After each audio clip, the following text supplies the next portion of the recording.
Let's crack on with business and our political panel this afternoon. Gary Stevenson is a former city trader turned inequality economist, and Annabel Denham, Director of Communications at the Institute of Economic Affairs. Afternoon to you both. Good afternoon. Thanks for taking the time, both of you. Oh, hello, Gary. I know you. You did my late night show a few times, didn't you? Yes, you did indeed. And Annabel, very welcome to have you as well. So let's talk about some of the big stories of the day. And I don't know whether you have seen what's been happening in Greece at the moment, where they have now brought it in as a mandatory vaccine for over 60-year-olds. If not, they will be fined. We heard a radio presenter this morning on a different speech radio station also claiming that there should be, here in the UK, mandatory vaccinations or you face a fine. Where do you stand on this? I'll start with you, Annabel. Well, I think the first thing I'd say is that I'm very pro-vaccine. I have young children who I would likely give the COVID jab if it was recommended by the JCVI. So that's my starting point. But I would say that mandatory vaccinations, and this has been explored a lot in recent weeks, raise very important ethical questions and pose quite worrying ethical dilemmas. So there's that element to it. But perhaps the most concerning part to me is the fact that the evidence suggests that mandatory vaccinations don't actually work. They give fuel to the anti-vax loons by appearing to confirm their suspicions. They turn the vaccine hesitant into people who will just outright refuse to get the jab. Obviously, we saw in Vienna that protests were turning violent when around 40,000 people were taking to the streets to show their anger against this new mandate. That's 40,000 people who haven't been jabbed, who are mixing together. That's going to intensify the public health crisis that they have going on over there. So everything suggests to me that the behavioural response among the public to mandatory vaccines is going to take things in the opposite direction to the one the government wants it to go into. I think a problem that the continent have, and we certainly have here, is that governments can be very swift to condemn those who don't get the vaccine, even to introduce mandatory vaccinations without really exploring the reasons why people are choosing not to get the vaccine. I think it would make a lot more sense to invest time and energy into communicating and convincing people rather than forcing them. And if that fails, then I'd be in favour of rolling out incentives to get the holdouts to take vaccines, such as cash payments or lotteries like we saw in Ohio. I mean, Gary, is that not perhaps the way forward? I mean, I think there was a big YouGov survey saying that 2/3 of people who have refused the COVID vaccine would be less likely to change their minds if they brought in vaccine passports, for instance. Well, I mean, mandatory vaccines are one very big step further than that. And as Annabel says, would that not make it counterproductive? Yeah, to be honest, you're not going to get much disagreement from me here. I think Annabel's covered it very well. You know, we've got problems in some European countries. If you look at what's happened in Germany, Austria, these countries rolled the vaccine out. Everybody's been offered the vaccine, yet they tried to reopen and they've seen, again, rapid growth in COVID. So this raises the question, you know, what can you do in this situation? If you look at Germany, they've got vaccine coverage of about 66%. And, you know, what we've seen from the numbers is that's not enough to stop exponential growth. So what do you do? And I think Annabel raised a great point when we talk about payments. I mean, let's look at what's happened. I think the big criminally undercovered story the last 1.5 years is the huge amount of money that billionaires have made during COVID. £106 billion made by billionaires in this country just during COVID, the biggest ever one-year increase in wealth. That's a lot of money. If we use that money, we could perhaps give some incentives for people to get vaccines. And if you did that, I think you'd find there'd be a significant How have they made so much money during COVID? I mean, is it because we had a reliance on tech and it was some of these big companies that already, supermarkets, all of these companies that we became so reliant? Is that reliant on? Is that where it all went? Well, right at the beginning of COVID, the way the government dealt with this is really interesting. They basically printed £450 billion, which is an enormous amount of money. And much of that was used, for example, to support ordinary workers. The problem is ordinary workers weren't receiving their wages. And that's because people weren't spending money. Well, who spends the most money? The richest people. So what you saw was the people who have very high spending, especially luxury spending, started to accumulate huge amounts of money. Ordinary people, their spending is largely bills, things like that. they had to keep spending. But we just saw huge amounts of cash build up in the bank accounts of richer people. And that's why you've seen the biggest ever one-year increase in billionaire wealth during an economic crisis.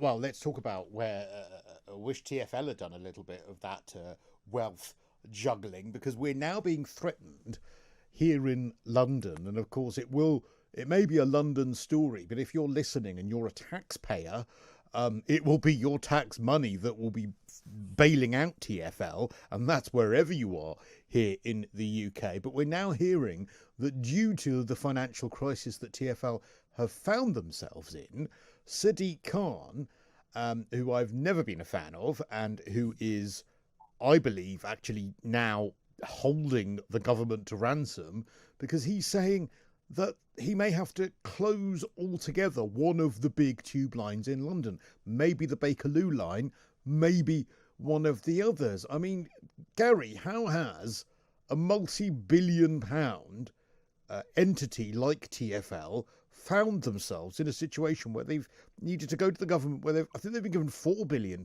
already? Well, quite simply, it's because much fewer people are taking public transport, and that's massively decreased their fare intake, basically. And I'm from London. I live in London. I've taken the underground a lot, but it's not just the London story. We've seen the government is unwilling to give money to TfL. They're asking for £1.7 billion, but we also saw they're unwilling to make a railway to Leeds. And the government is saying we don't have money to provide a quality public transport system for London and also a quality public transport system for the north. But TfL wants £1.7 billion. Okay, one individual billionaire, Lakshmi Mittal, increased his wealth by £7 billion during COVID. So that one individual could pay for it 3 times over. And yet here we are, London, the greatest city in Western Europe.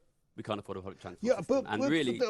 But I'm sorry that Mr. Mittal made so many billions, but I'd rather he made billions than have the kind of society where that money is taken from that person because we're annoyed about TfL, when many of these entities like TfL have billions and billions anyway. I mean, I don't know, Annabel, I get the point from Gary that it sticks in your craw a little bit to think that all these billionaires have become bigger billionaires, but a part of me thinks fair play to them. I really don't want the government interfering with that. Yeah, I find Gary's argument slightly, or very strange, in fact, the idea that we can just pay for whatever we like, the mistakes that are made in the public sector by seizing the assets of some of the wealthiest in society. One big problem with that, and I'm sure Gary wouldn't disagree, is that you're sending a very strong signal to the billionaires out there that they should not move any of their wealth, their companies, their assets to the UK, because the Treasury might seize them at any moment. So no, I definitely don't agree with the idea that we just take as much money as we please off the wealthy, however many billions we need to plug gaps that are the consequence of mistakes made by public sector officials. As for TfL, it's obviously a mess, but I think that the point that Gary is getting wrong here is that Sadiq Khan did not put TfL in a state where it needed a bailout during the coronavirus pandemic, or rather the coronavirus pandemic is not what brought about the problems with TfL. When the sun was shining, Sadiq Khan froze fares,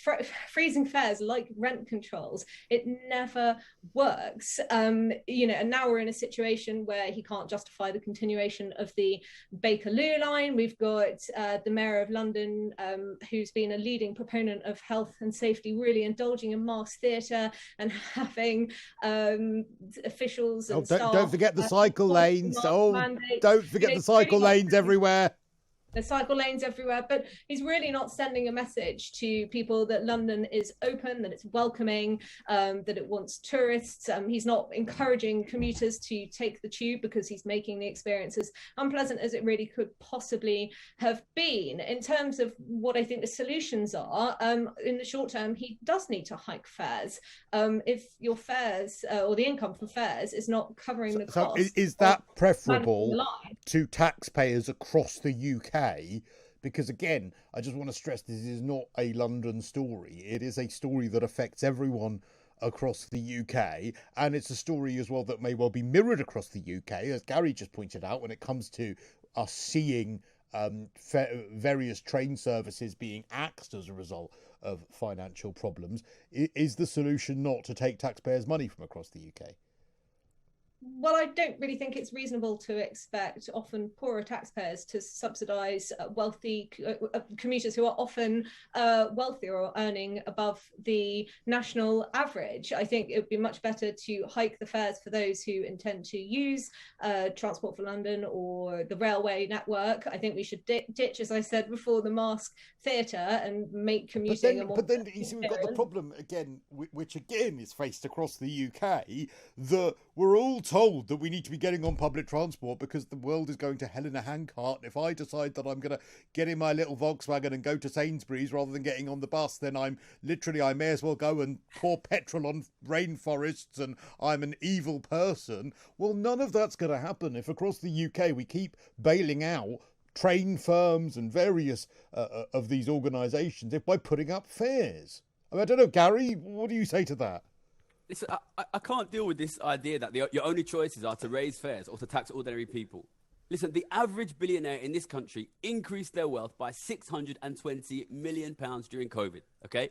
You can just take the three individuals, the Mittals, the Rubens, the Blavatniks. They could pay the £1.7 billion needed by TfL. Okay, let's say 11 times over. How would you go about why are you not taxing these that we people? have a pandemic and we haven't got any billionaires left to bail everybody out. I mean, I think you'll find we do. There's 171 billionaires in this country. Okay, Gary, one at a time. But Gary, I want to drill down. How would you go about doing that then? So say we've got a problem. Let's not make it London. Let's say Northern Rail need bailing out one day, right? Because there's a terrible problem up in the north with the railways, right? What is mechanism by which a government then says, right, hang on, let's have a look. Preeti, have you got that list of billionaires over there, Preeti? Yeah, can you bring it in here, please? Right. Now we did the Metalls last week for TfL. Oh, look, here's Bill Gates. Let's go further down the list to G. There's Bill Gates. Can you get him on the phone, please? We need to bail out Northern Rail. I mean, is that really the way to do things, Gary? Well, I don't see why not. We've raised tax on ordinary working people 2.5%. While the billionaires have increased their wealth by 22% during a crisis. Do you think that's a fair way to deal with a crisis? I think it's less fair to start grabbing. Richer? I think it's less fair to start grabbing at people's wealth, because what on earth incentive is there to work hard and get wealthy if you know that your money is going to be going to a Northern Rail company? But we've raised tax on ordinary working people 2.5%. We've raised tax on ordinary working people 2.5%, while billionaires have increased their wealth by £106 billion. Okay, Annabel. What kind of incentives is Annabel, that? what do you say to that? We've got to take a quick break, but go on, Annabel, I'll give you the last word on that one. Sort of segue ever so slightly, or rather move us back to the topic of what we do about the fact that we've got unviable railway networks. What I would suggest we do is privatise the Bakerloo line as a single entity, or even potentially privatise the entire tube. If you do the former, then people can pay as they do specialist motorways. If you do the latter, then we actually have a hope of having a functioning railway network where potentially costs do eventually start to come down and we increase capacity as is needed. But we cannot simply get ourselves into this perpetual cycle where the Mayor of London is using the TfL as a populist measure to try and guarantee that he's going to get re-elected, and all the while it's becoming an unviable business. All right.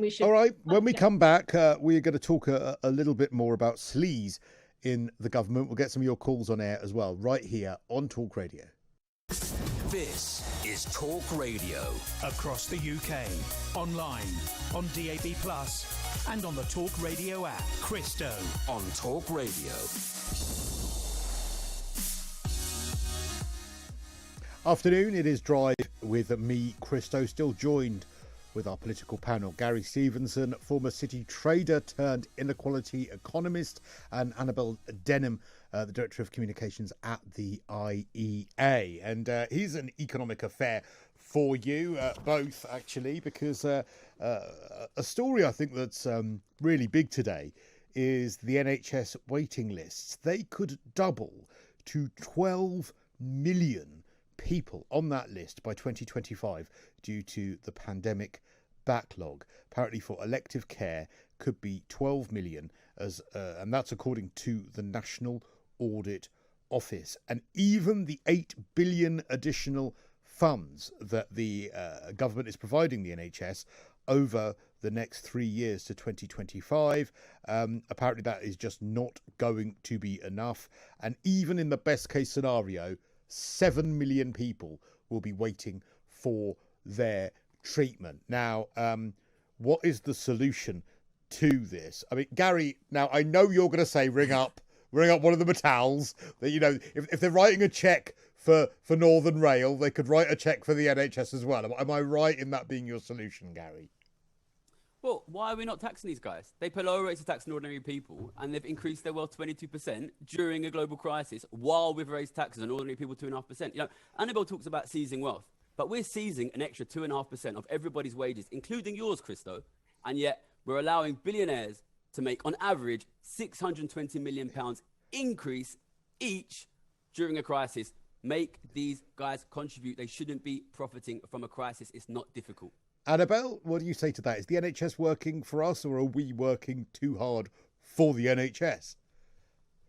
I think we've known for some time now, Cristo, that the NHS isn't fit for purpose. And as for the NHS working for us or us working for it, I think the messaging from the government has been quite clear throughout this pandemic that we are here to shield and protect the NHS rather than the other way around. I do think that this pandemic has brought to a head some of the existing or pre-existing discontent with the NHS, and it is forcing us at last to compare the NHS to healthcare systems that aren't the US, a rhetorical straw man that people on the left tend to bring up when you talk about moving towards a social insurance system like they have on the continent, is that you would seem to want the US system where people suffer medical bankruptcy, and that of course is not the case. And we've seen these the countries like the Netherlands and Germany perform quite well during the pandemic at various points. I think it's a little too early to say which country and which healthcare system has come out top, but we know that when it comes to things like heart attack survival rates for some of the most common cancers,